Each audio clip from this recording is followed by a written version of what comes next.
and today we've brought in Larry Bye, Democrat candidate for Commissioner, District 1 here in Crawford County. So thank you for coming today. No problem. It's enjoyable to have everybody here. And so, like I said, it's been we've had a great year so far, being able to talk to some people and let the public know who's out there as a candidate. So who's Larry Bye?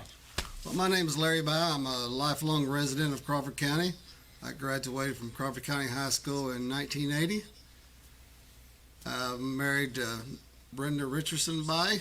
I have 2 biological children, 1 adopted daughter, and 5 grandsons. 5 grandsons. and your wife saying, "Come on," shaking them dice. I want that granddaughter. Yeah.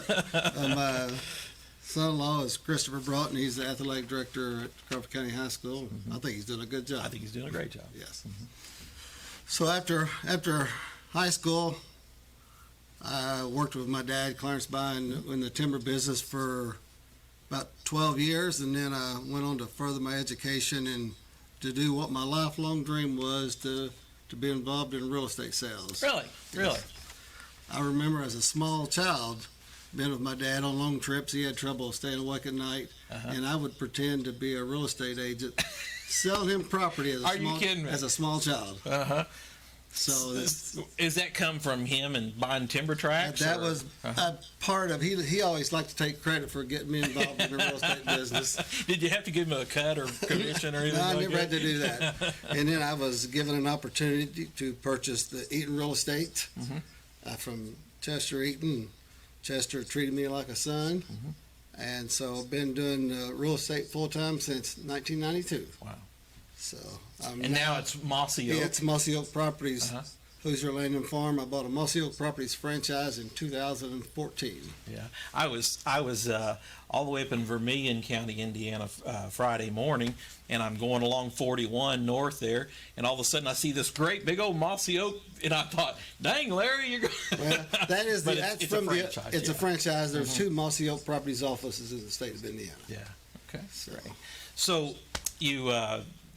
So you did have an idea that when you graduated high school, you had something you wanted to do. As a small child, I wanted to do that. So I know you, and I know you got involved in politics at some point. So how where did your first steps into politics for Crawford Well, my first County? steps in politics, of course, I've always been in the real estate sales business. I've always had an interest in legal descriptions and finding boundary lines. And in 2002, I was elected county surveyor. And of course, I wasn't a certified surveyor, or engineer, but I had that was not one of the requirements. That's correct. One of the requirements of being county surveyor is you're supposed to help locate and mark cornerstones. Cornerstones. Yes, that's correct. So we bought a bunch of the Carsonite cornerstone markers. Right. So I was elected county surveyor in 2000, and I served 2001 and 2002. And in the spring of 2002, I was approached to run for county commissioner, District 1, against incumbent Sam Taylor. Okay. And so I gave it much thought and decided to run, and then I was successful in the primary.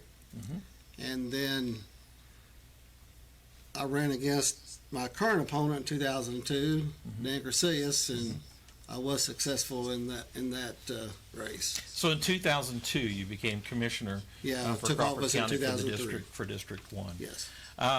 So tell me a little bit about, what actually is a commissioner for the county? Well, the county commissioner is the executive branch of county government. The county council is the fiscal branch, where the county commissioners is the executive branch. We're in charge of the maintenance and safety of all the roads. It's our duty to maintain all the buildings and the maintenance on the buildings, any county ordinances that the commissioners might adopt. It's our responsibility in our county, since we don't have a local hospital, it's our duty to be responsible for our EMS service. Really? Okay, Yes. That's interesting. I didn't know that. Yeah. So we don't have a hospital. The county does not have a hospital. Right. So it's always been the commissioner's duty to oversee the EMS. Right. Now I know at one point too, the county commissioners were over the dispatch. Yes, at one time, yes. And then We were over the dispatch when I was commissioner before. That's what I was thinking. Yes. Right. And then at some point in time after I left the office, it was switched over to the sheriff's department, which most counties, I believe it is the sheriff's department. Typically, it seems like I would say probably it's either the sheriff's department or EMA commissioner, Right, yes. usually as a joint Yes. team or whatever. Yes. Okay. When you talk about roads, talk a little bit more about that, roads, bridges, culverts, the highway department, I guess you'd say. A lot of people you hear call it a roads commissioner. Right. I mean, A lot of people does refer to it as the road commissioner. because probably, I guess if you had to weigh it out, would you say that that's probably the highest percentage? That would be the of highest percent responsibility? of the responsibility. That takes up probably more time than any other one given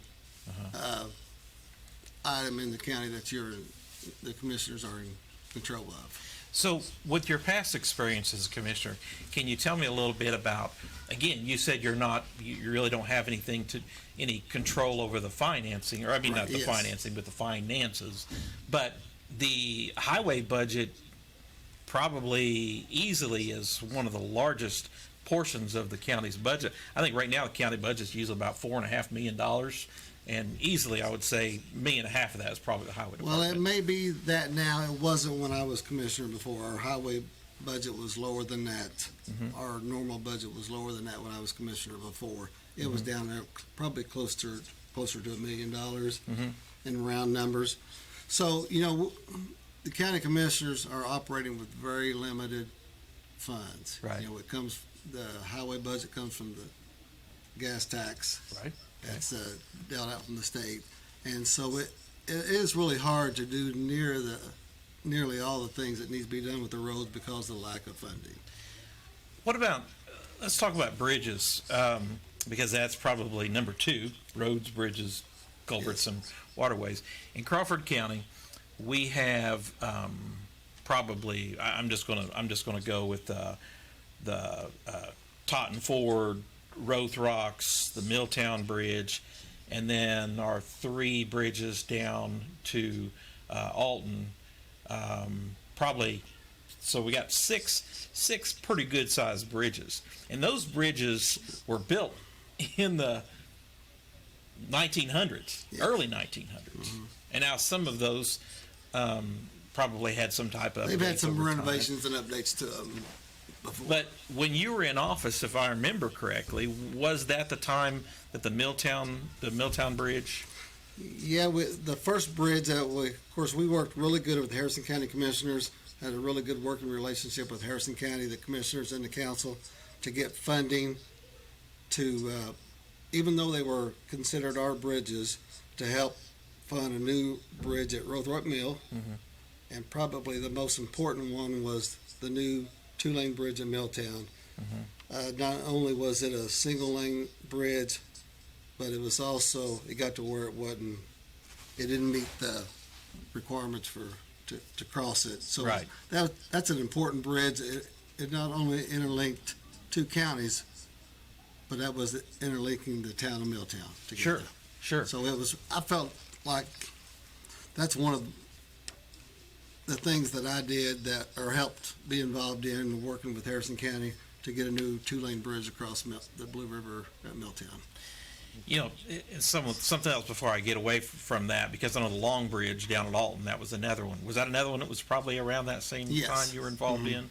And I mean, I know that now people say, well, I should go back. 15, 20 years ago, people probably said, why are you guys building this, I forget how many $100,000 upgrade to Alton, where 20 people live, But Yes. those 20 people are just important as everybody else. Those 20 people and those residents there are just as important as anybody else in the county. And now I jokingly say to people, because then the roads were blacktop down that way, and some people would say, well, there again, blacktop on a road to Alton. And I said, I probably would go to say that more people pay taxes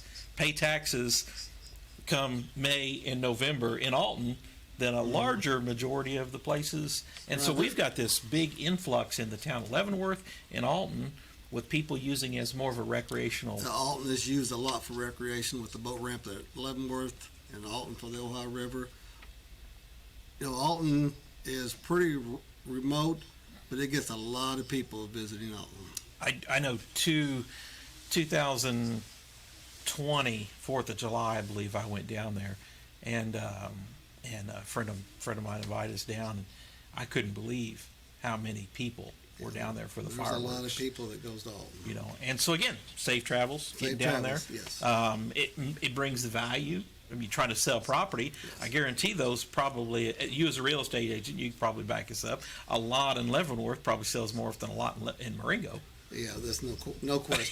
No question. So, and there actually has been some progress as far as our values in the county. Of course, everybody can say, well, my taxes this year really went up, and that has to do with the property values Yes. that went up. So, I know we are a very destitute county as far as income coming in, but also, were you involved with, and it's still an ongoing thing, with one of the biggest problems is that our taxes, our property taxes, we have such a large area of land Right. that is untaxed. And so much of a large proportion of that land is owned by either state Mhm. or federal Right. and part of the Hoosier National Forest, and we only get a small return Right. for, from the sale of timber Right. on that. So that's one of our problems is so much of our land, I don't know, it's somewhere maybe 25% of the Crawford County land is either state or national owned. Right. Yeah. That's around numbers, Sure. but it's a large percentage. And when you don't have a lot of economic development outside of that, Right. our economic development is most likely probably recreation. Right, yes. The Patoka Lake, Milltown, Marengo, and then, of course, as we talked about, Leavenworth and Alton. And now we do have in Jennings Township there around the Carefree area, you do have the new Love Travel Center. And so Right. there is a lot. I think we've really have a captured audience as far as we're the last exit really before you get to Georgetown that a semi can park at. Right, yes. And I know I've been there before in the evenings and seen, and I'm not exaggerating, 250 to 300 trucks sitting in Carefree Yes. 2-3 o'clock in the morning, waiting for 7 o'clock to come around so they can head towards Louisville. Right. Does a county commissioner, do you have any involvement with economic development? We do have somewhat involvement. I mean, the economic development, they have their own board. So we don't have really a hand in the day-to-day operations. Mhm. But, the commissioners have always supported economic development. And so we do have some influence in that and something to do with that as well. Okay. So getting away from bridges now, so we know that's probably our primary. And then you say ordinances. What would be an ordinance that you can remember as commissioner that was something you enacted, something that, what would people think of there? I know that was an on-the-spot one. Yeah, that was an on-the-spot one. I'm trying to think. Let me think about that. Okay. So the other one would be like county policy, employee policy. We have to develop and maintain and update the county employee policy. Mhm. Anything to do with county employees falls back on except the salary, Right. falls back on the commissioners. Right. So one thing that I know, this would be an ordinance, because now I think about it, because I'm thinking of like dog ordinances and burn ordinance, stuff like that. But also, does the commissioners, are they involved with the revenue sharing with the riverboats? Yeah, we had, when I was commissioner, I met with, attended Harrison County Commissioners and council meetings, and, back then Jefferson County was, so we had a lot of influence with those other counties to make sure, we tried to make sure we maintained the share of revenue that we was receiving. Mm-hmm. So there's a percentage of the revenue that comes from the riverboat of Harrison County Jefferson County used to. Yes. Now, Jefferson County was solely designed to pay for the courthouse. Yeah, that's what it was used for most. You were actually involved in the courthouse process. I was elected commissioner when it was still in the old courthouse up on top of the hill in Right. Old Emily. So that's one thing that I can be happy to be a part of, was the construction and opening of the new courthouse. Right. Because initially it started off that it was just the county had a lawsuit for holding inmates. Right, yes. And they were just going to have to build a jail. Yes. But then there was like, if we're going to do this, Let's build an entire courthouse. let's do it. So, Yeah. so you actually, as a commissioner, do kind of have some input there. Yes, I as think far my as- name's on the building over there Well, somewhere. congratulations. Not that that matters. Well, yeah. So then Orange County, we talked about Jefferson County. Now that money, I don't know where it goes now.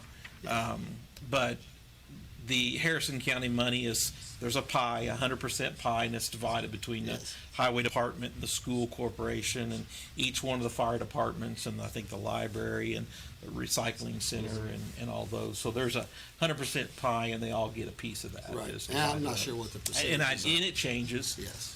The council, of course, like you said, funds that. They allocate that out. Yeah, and then you were talking about the timber sales. The timber sales that comes from that state and federal property amounts to nothing. It amounts to nothing. You've been in the timber business all It your life, really, the percentage we get really amounts to very right? little. And I think I've seen, because me and you were on the fire department at Marengo together and on the fire district board, and I'm thinking that I remember seeing checks come in of like $1,800, It's not much. and you know that's not a law. It's not. I mean, much. I know I've had timber cut, Yeah, and it's I got not more than $1,800 Yeah. off of 10 acres. Yeah, you know. it's not much. I'd say it's more worth 18,000. Yeah. Hopefully, if you're going to cut timber on Right. a 10-acre swath. So, and then there was an agreement with Orange County, which was the last casino, and that one's a little bit more unique because that money is both is it the commissioner and the council? Yeah, that was the Orange County Riverboat. I believe came in after I left office at the end of 2010. So I don't remember what the details were on the split on that. Right. And I believe basically it's something to the fact of just that the council and the commissioners both have to agree. I think so. Yeah, I do think that is correct. yes. And to use it for whatever Yes. it is. So you talked about accomplishments. Besides the well, we talked about two big ones. So could you think of any others that you felt like you maybe had direction towards? You know, I know that whenever I was commissioner, we were starting to move toward trying to come up with a plan to get our EMS up to paramedic service. And we have made some great strides on that. We now have a paramedic service, but there are some things that I would like to see improved even more to provide a better paramedic service. We have an aging population in our county. Right. And Right. so having a paramedic service is very important to the residents of You know, Crawford County. one of the things that I hear, I'm still involved in public safety, and I literally heard this morning as I was coming here. Perry County requesting Spencer County for EMS because they were out of ambulances in Perry County. And Perry County's got a hospital. Yeah, yes. And they usually have 2 to 3 ambulances. And what's your thoughts there? Have you ever thought about that at night? You know, when you were involved in before, how can you better the service? Do you have an idea? Well, see, one thing that puts a challenge on Crawford County is because we are not hospital-based. Sure. And so we have to rely on our own paramedic service and the EMTs and paramedics that we have on staff. You know, and then we've got to work with the surrounding counties we cannot have maybe every area serviced at every hour of the day. If we have another room, we don't have but two ambulances. Right.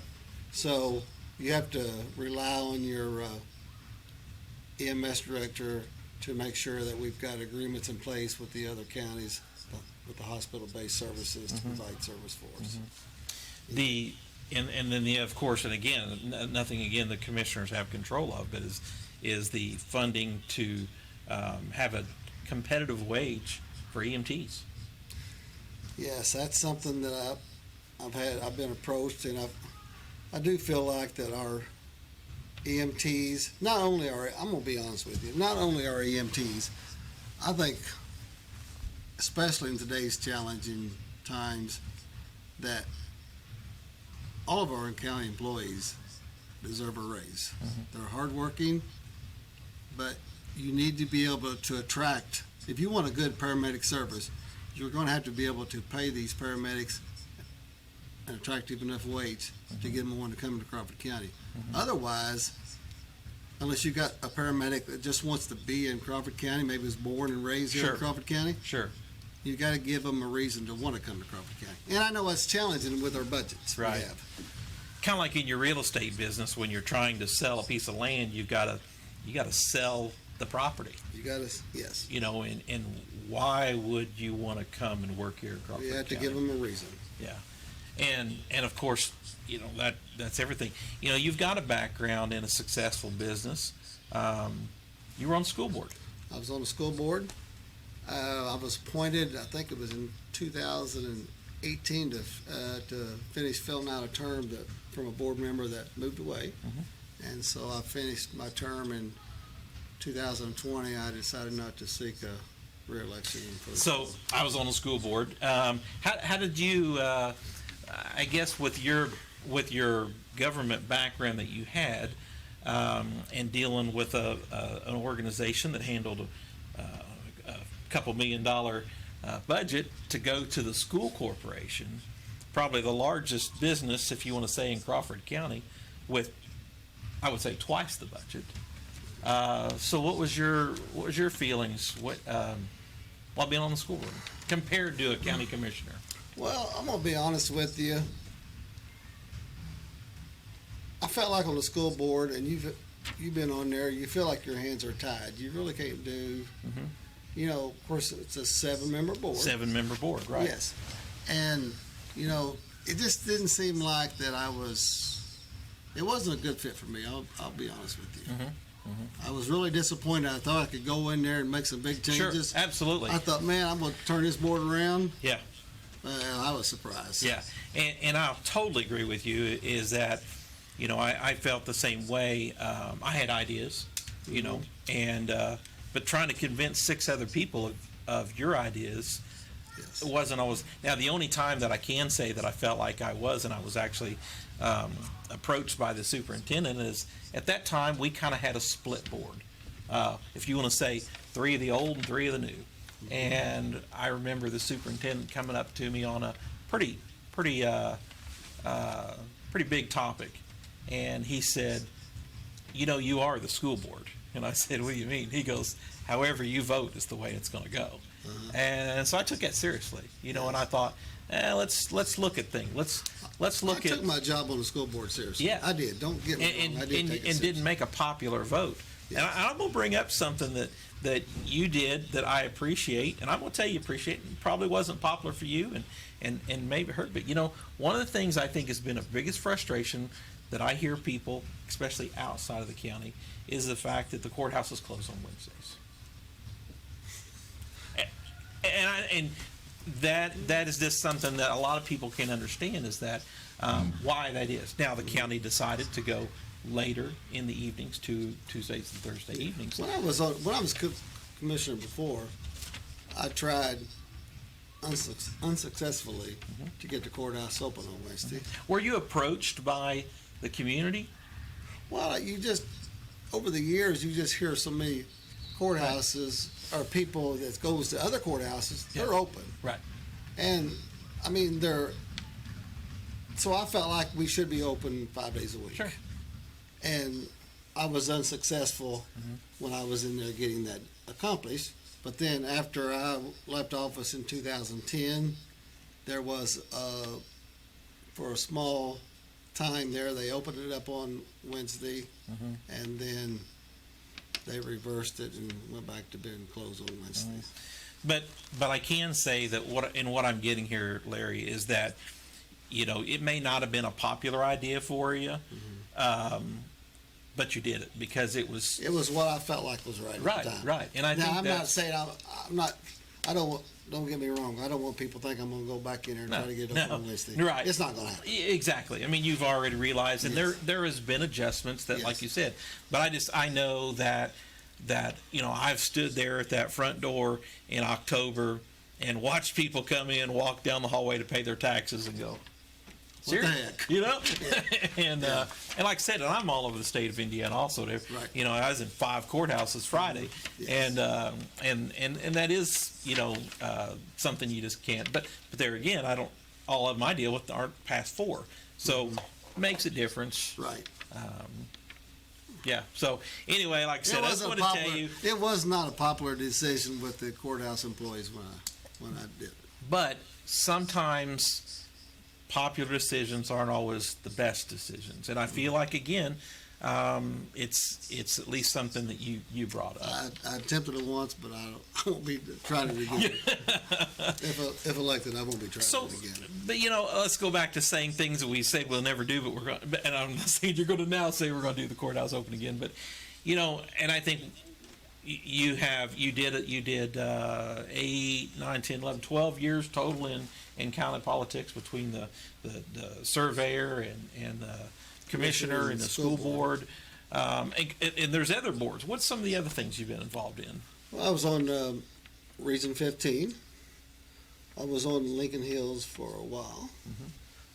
Served on Crawford County Water Board for 20-something years. I served as president of the Crawford County Water Board for like 17 years. And so in 2020, I decided to take a step back from that and just resign from the Crawford County Water Board.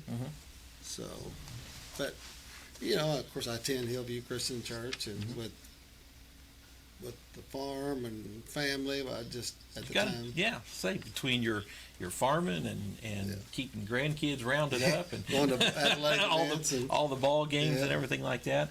So. So here's Larry Bye. He's just going to be an old farmer now down on Temple Road. And then you put your hat back in there. And here I am. I've said over and over that I would never do this again. And, you know, I was approached by both Republicans and Democrats and asked me about running. I had many people ask me about running. I was resistant to that fact, but I finally just made up my decision just before the deadline to be slated to fill it, since there wasn't anybody ran in the primary. So nobody had ran in the primary. Nobody ran in the primary. So it wasn't not a decision that I took lightly. Yeah. People don't understand who have not been involved. Of course they wouldn't understand if you've not been involved, but not only is it expensive, signs, shirts, and all those kind of things. It's time consuming, but a person. It also shows that you put that effort. You're putting that effort in. Yes. If it was all free and we didn't have to, then everybody would do it. Everybody would do it if it was easy. Yeah, but everybody should do it once. Something, you know. You know, you have people that PTOs, Boy Scouts, Girl Scouts, FFA, whatever, you know. Whether it's Community Expo, 4-H, whatever it is, people should be involved in something. Usually the people that has never been involved grab the most. Right. And until they actually sit. It's a little bit different if you're sitting on this side. Right. And just like you said with the school board. Right. You know. And, you know, I think I know some other people, and especially you were talking about that, you know, you thought you could make a difference, and then you understand that it's a difficult thing to do. Yes.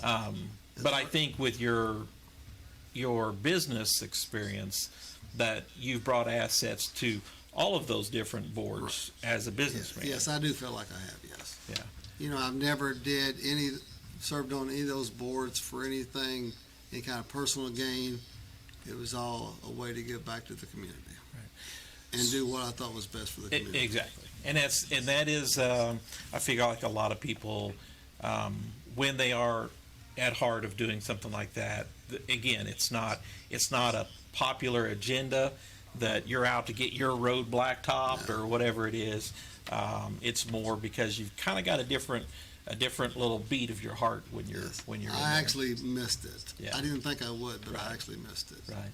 So if you were successful here November the 8th and starting in January, what would be where would you want to see, where would you start pointing yourself to? Well, in the profile in the paper, you had to list the Clarion that came out last week. You had to list what your number one goal would be. And my number one priority would be moving forward in early 2023, if I were successful on November the 8th, would be to make sure that we provided a safer road for our communities. You know, we're actually, from District 1, but the commissioners, we basically represent the entire county. Sure. And so we're voted on by the entire county. But I want to make sure that the county is properly prepared for any kind of winter storm events, whether it's snow, ice, to make sure that we have everything in place. We normally know ahead of time when those storms are coming to make sure that we're ready to go as soon as, the appropriate time is. I felt like in the last few years, and I've noticed that, I'm going to be honest, I don't think the county has done a very good job being prepared for some of those winter events. It seems like that we've not got out there on the roads when we need to be out there on the roads at the time where they'd be most effective. And so I would like to